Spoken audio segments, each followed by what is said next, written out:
Strange effect on housing, sales, and mortgages. A lot of people thought, well, given the shutdown, I guess the shutdown really happened in March. A lot of people were expecting to see a cratering of prices, just fall off a cliff. But that hasn't been the case. Even though we did see I guess, a contraction in activity early on in the pandemic, what we did start to see a few months later on in July was some of the breaking activity. And a lot of that people are saying is due to pent up demand. The people that couldn't purchase in the earlier uh, shutdown period were now out and about and looking for homes and purchasing. And that added on top of the people that would have purchased in July anyways. So we just had a kind of like a compound effect, and that led to some record-breaking activity, record-breaking sales. So let's take a look and see what this means in a broader sense. What does this activity mean? What does it mean for the long term or the near short term, whatever time period? Just what does it mean in general? So it seems contradictory, but mortgage lenders are concerned about an increase in payment delinquencies on one hand, even as housing sales in Canada increase on the other.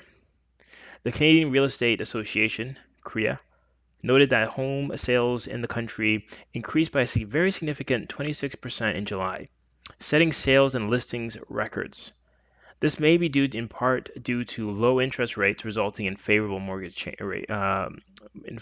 rates resulting in favorable mortgage rates. This huge rebound to new record levels comes at a major drop in activity during the height of the pandemic concerns.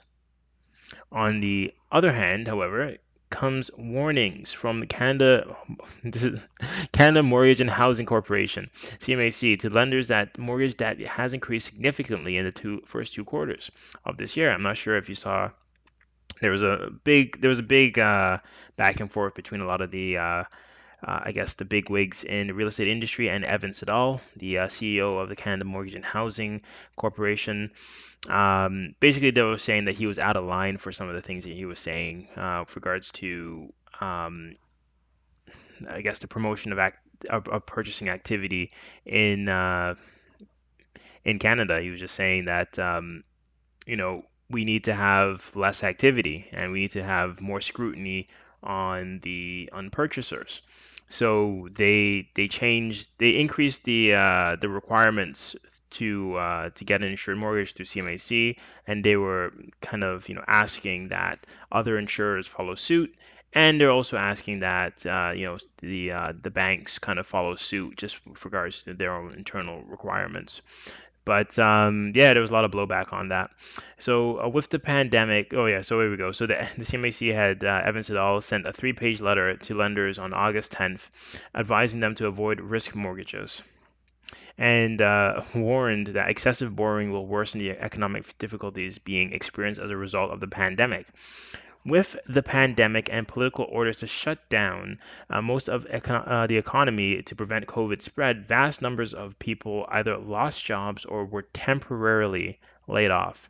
While the federal government created several emergency bridging funds for such people and businesses, these will soon end. And what I think is also interesting is when you take into consideration the fact that there are a lot of businesses that are on a shoot that are hanging by a thread right now, hanging by a thread, and they're not seeing the same level of revenue that they had seen pre-COVID.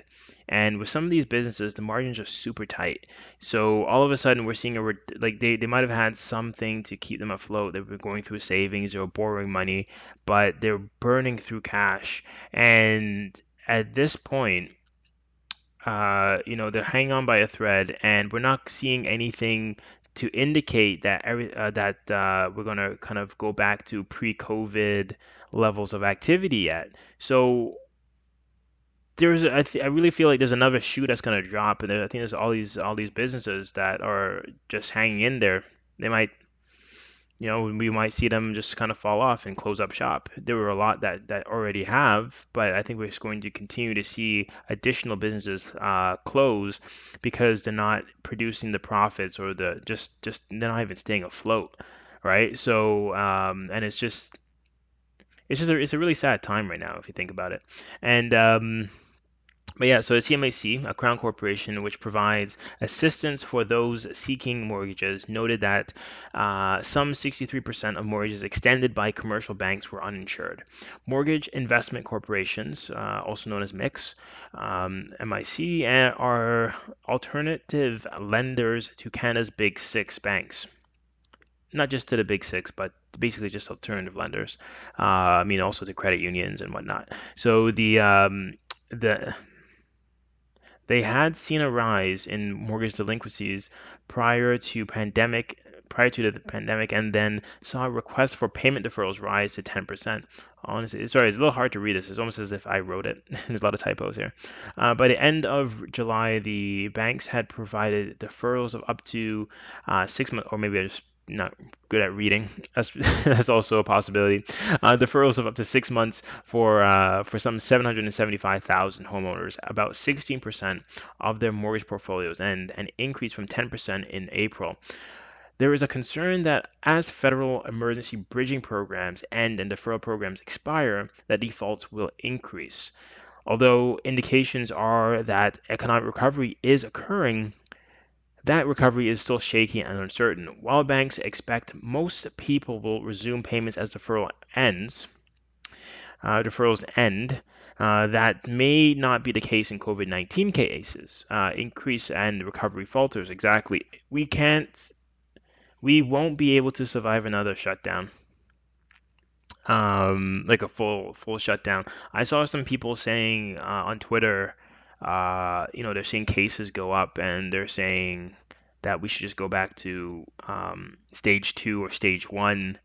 And I really can't remember what the differences were. But all I'm saying is that if we go back into shutdown mode, we're going to see a lot of businesses collapse.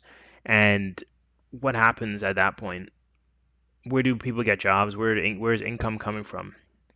I mean, if not from the government, right? And I mean, if things are bad now, if we shut down again, they just will never be. I don't think it's gonna take a long time for things to recover. Um, Yeah, so there is a concern that as federal emergency bridging programs and deferral programs expire, I already read this. Tanya Borasa Ochoa is a senior housing researcher with the CMAC. Quoted in the Globe and Mail, she said, there is a potential deferral cliff. We do expect maybe a certain percentage will not be able to resume their payments. Deferred mortgage payments add up to about $1 billion per month. And the Globe and Mail reports that Canadians' outstanding mortgage debt was already at 1.68 trillion in May. The CMHC reports warns that there is a continued risk of significant increase in mortgage delinquencies in the coming months. Yeah, so I mean it's going to be a perilous time. We really have to be careful with how we move forward. It can't just I we have to everything we do has to be measured, right? There are trade-offs.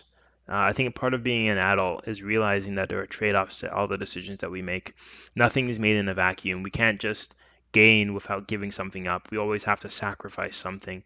And I guess the question is, what's being gained and what's being sacrificed? And will we ever be able, and how can we recover from these lockdown efforts, because we're going to see cases continue to increase most likely. Again, I'm not a scientist, right, but I'm just thinking common sense. You have an infectious disease and you let people interact with each other, I would assume that infections go up, right? So but again, not a scientist, I just think that's common sense.